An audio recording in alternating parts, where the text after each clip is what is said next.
Ladies and gentlemen, welcome to the Players NIL podcast and my special guest and a topic that I think we're all going to be interested in learning about. Meet Matt Barnes. Matt, welcome to the podcast. Thank you, Mark. It's an honor to be on with you. Appreciate the opportunity. Cool. You know, Matt, I started my company in January and I've built a lot of relationships through LinkedIn, and you're one of them. And you know, of course, I miss the old days where we traveled and we broke bread at lunch and shook hands and had a great relationship personally and professionally, but this is the way it is today. But I'm curious and interested in you and your business because you're in the world of NFTs and non-fungible tokens for those that don't know what it is, and we'll get into that in a minute. But we're a athlete-focused center of excellence, launching our first class in the space of name, image, and likeness for student athletes. And I think it's always relative to understand what some of my guests' relationship is with sports and athletics, and maybe take us back to your childhood, some of your earliest memories of being a fan or being an athlete, and how athletics has maybe shaped your personal life and your professional life. Give us a little background on you and the connection. Yeah, absolutely. So definitely have a love for sports and athletics. I'm 5'8", about 185. So football is my sport. Never made it to the college level, but basically been a fan since before I can remember. I grew up a couple hours north of San Francisco. I was born in San Francisco in the 80s. So the 49ers were just, it was just it for me, right? So I got to go to one game a year and just grew an obsession as a fan before I was old enough to play. And second grade, so this is about 89 or 90, I wrote letters to a lot of the star players. And the one I got back was handwritten from Jerry Rice. And he responded to like the questions I asked him. And it was just, by then, it was one of the biggest moments of my life, right? So shout out to the GOAT, Jerry Rice, for motivating me. So as soon as I was old enough to play, I was ready to take direction and just do my best to learn and give 100% on the football field, right? And as I look back now, that laid the foundation for really everything good in my life, whether it be business and family, laid a foundation of number one, discipline, being able to have mental discipline to wake up in the morning and run and work out when no one else is. It taught me leadership.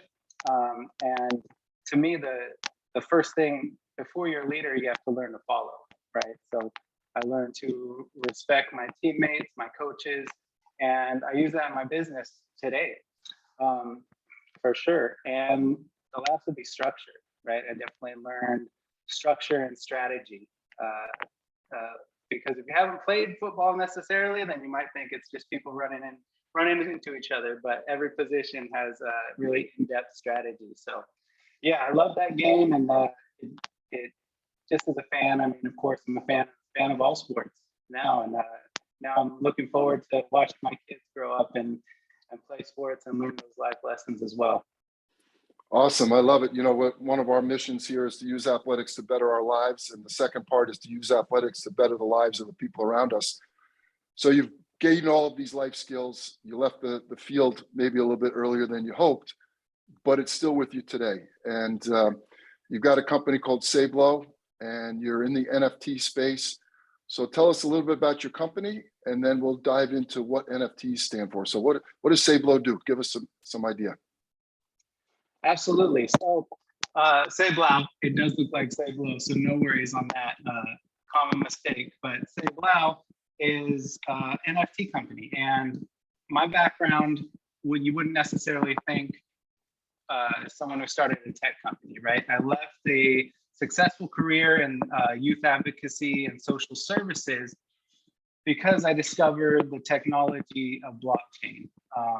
And what I wanted to do is be able to create with no boundaries, right? I've always known I just love to create, and I want to do something I love. So I found blockchain as a tool to combine those two things. So what I did is got educated. I took a certificate program at UC Berkeley's School of Haas on blockchain for business, and then again is do something you love with the technology, right? So I looked at how blockchain can disrupt first music, right? I love sports, and hip hop was growing up and still, right? So there's so many different ways that artists can benefit from blockchain and NFTs. But what Say Blau has evolved into is really a platform for artists, brands, and athletes to explore the technology, grow their own community, and maintain ownership of their art, right? And that's definitely what NFTs do. So I guess we could take a little step back and basically just start from the start. And what I want to say about that is, because blockchain and NFTs are so new, everyone, especially entrepreneurs, have the chance to get in at the ground level. I mean, we're still at the ground level. We're going to be there for a while, but when we're not at the ground level, it's going to switch from how does this all work technically to everyone just knows it works, and now let's talk about the end product, right? So I'm actually not necessarily a coder that gets technically into that. I have a team of those great people, but basically what the end result of a blockchain or NFT product is digital ownership, right? It changes the game, because now a creator of any type of art, whether it be digital art, but then also proof of ownership for anything physical. So a physical autograph, right, gets sent along with the NFT. The consumer knows that it's on a digital certificate that it came from the artist, right? So there doesn't need to be any middleman. So as a consumer, you know you own that, which was previously not possible for a digital transaction. And that's basically what NFT does. So again, for the consumer, now that I own that, I can enjoy whatever medium of art it might be, but I also have the option to sell it or hold on to it in hopes that it'll appreciate in value. So if I understand it correctly, an NFT, which is a digital file, and it could be music, right? It could be a picture, it could be a video clip. The originator of that NFT has some residual value throughout the process of blockchain transformation. So in other words, the original creator doesn't sell it and lose ownership. They retain some portion of that asset for some period of time. Is that correct?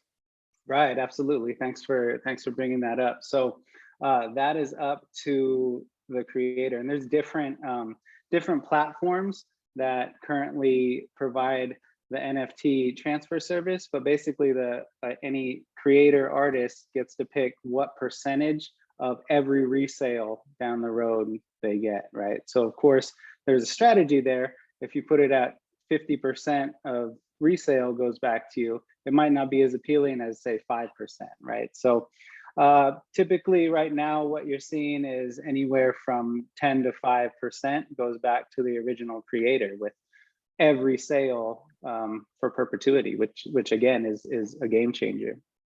Yeah. So I understand that the Golden State Warriors, who may be one of the most technically advanced professional sports teams in the world, have launched an NFT business. So essentially, they're able to create digital art, basically clips of games, I'm assuming, or maybe some behind the scenes stuff, and they're sharing that with the players. And the players are benefited because they are in this digital asset and it gets resold through the public. So in other words, the fans can participate by purchasing a game memory, a piece of memorabilia. Is that correct? Yeah, absolutely. Absolutely. There's something NBA Top Shots. And yeah, I believe the Warriors are customizing their own project. But Yeah, that's one of the most exciting things in the space as far as sports right now, being able to own a moment, right? And so the first thing, if this is the first time you're hearing about this, first thing you might think of is, well, I can go on YouTube and watch that moment anytime I want, correct? So the concept of digital ownership is new in society, but being able to own that from the original creator, which in this case are the Warriors and the NBA, who's able to license that, that's where the value, the provenance comes from, right? So yes, you're not the only one who's ever going to be able to watch it, but you're one of the only ones who's ever going to own it, right? And that's when the value comes in. And yeah, it's just an amazing time to be alive, to be able to place value on just an array of things that previously you were unable to. And can you buy blockchain NFTs with cash, or do you need to use crypto to do that? What's the current status of that? Yeah, that's something. So I created Say Blau and really started just creating different projects, more as like a lab, not necessarily go to market strategy. Because what I learned is, well, there's so many different things technically you can do that are really cool. So over the past year and a half, basically what we've done is created a playbook of different types of NFTs, different NFT utilities that we can use both for brands and artists, but then also players as well. Right. So the players NIL is focused on athletes and name, image, and likeness.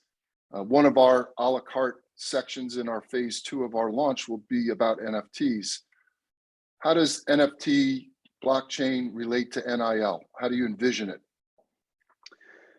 Yeah, well, the vision that I have and that Say Blau has is a differentiation in the current state of the industry. So the current state is, in my opinion, is more based on a traditional Web 2 strategy, where there's a race to be the biggest platform, where artists and fans congregate to transfer the assets, right? And that model's already out there with Campus from Tim Tebow. I believe they're the first NIL NFT platform, but basically athletes release NFTs and fans go there. So my vision is that as the technology advances, things get easier and easier to create. Really, as easy as a website is where it's going to be very soon, including credit card purchases, right? And that's a year ago, you couldn't purchase it with a credit card. You had to understand where to get crypto and how to do that. But pretty much all the platforms now and everything we do is credit card accessible. So our vision is that the artist, the brand, the athlete controls their own content. And that's what we do. We basically white label for artists, brands, and athletes. So an example would be, we're talking to a couple D1 volleyball players, and we don't necessarily need to create things that we want 1 billion people to purchase. The whole idea of NFTs are exclusivity and being able to build your community. So what the platform business model is missing for the artist and the creator is the community aspect. So let's go back to my Jerry Rice handwritten letter. That if that had been an NFT or connected to an NFT, say you had a piece of artwork, but it had the provenance, not only would I still have that value today, which I don't have the original letter, it's long gone, right? But I would digitally still have it, but Jerry Rice would still have a connection to me directly. So now 30 years later, say he's raising money for a nonprofit, he would know, he would have basically like a spreadsheet of different addresses that own his NFTs, whatever they may be. And then he can galvanize that community to do good in the world. And that brings to mind the pillar that you guys just launched yesterday, I believe, which is a nonprofit section, right? And my 20-year career is in the nonprofit world. So when we're working with players, that's really what I start with, is what they're interested in beyond the field, and we try to match them up with a cause, right? And then from there, build out what can be a digital asset for them, and how we build our community. So rather than build a platform, we work with athletes, artists, and brands directly to really create a strategic plan to enter this new space. Awesome. One word I have to get an explanation on: provenance. What does that mean? Provenance, basic definition is you know where it's coming from, right? So then the example of the Jerry Rice letter, without NFTs and blockchain to prove that came from Jerry Rice, I would have to have a lot of different third parties, even legal people, to say, hey, this is real and this is how we prove it. So NFTs eliminate all that, and the provenance that it actually came from Jerry Rice, because here's the digital trail that it came from. Awesome. Great explanation. So I think I told you I'm a huge believer in technology. I don't know anywhere near what I want to know about NFTs and blockchain, but I do believe that there's a future tied to athletics, and I do believe that NIL will play a part in that. So we could talk all day, but we're closing in on the end of our conversation here. So give me some words of wisdom and some nuggets for my audience, particularly student athletes that want to know more about NFTs. What should they be looking for? Where can they find resources? And how can you play a part in that? Yeah, absolutely. Well, the first resource would be sayblow.io. That's SAYBLOWE.io. And what you'll see is basically a spot for athletes, brands, and artists to sign up and get more information. Where we're going as a company is the release of these different applications personalized for athletes, brands, and artists. And we want to release 25 either direct athlete Web3 NFT products, or collectives, or even partnerships with the players' NIL or different platforms. But we want to have 25 projects in the year 2023. So right now, for the rest of the year, we're creating those strategic plans and those relationships, and identifying what's the best way for athletes to enter the space. And really what we're seeing is it is different for every athlete. It's not going to be a one size fits all, just because there's so many different options, right? So that's what's really exciting about what we're doing.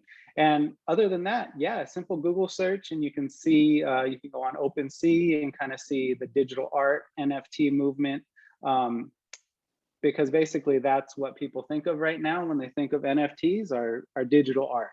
But there's so much more, from doing shout outs as an NFT, right? If a $25 shout out for a local business is tied to an NFT, then not only do you have that transaction, but the end user can also get a digital collectible, right? So basically NFTs are going to add value to everything we're already doing.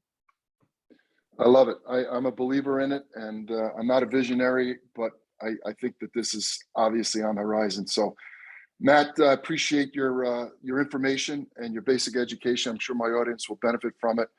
And we wish you and Sayblow all the best, and look forward to maybe partnering down the road and advancing current athletes' lives and helping them reach their goals using NFTs. Thank you for being my guest today.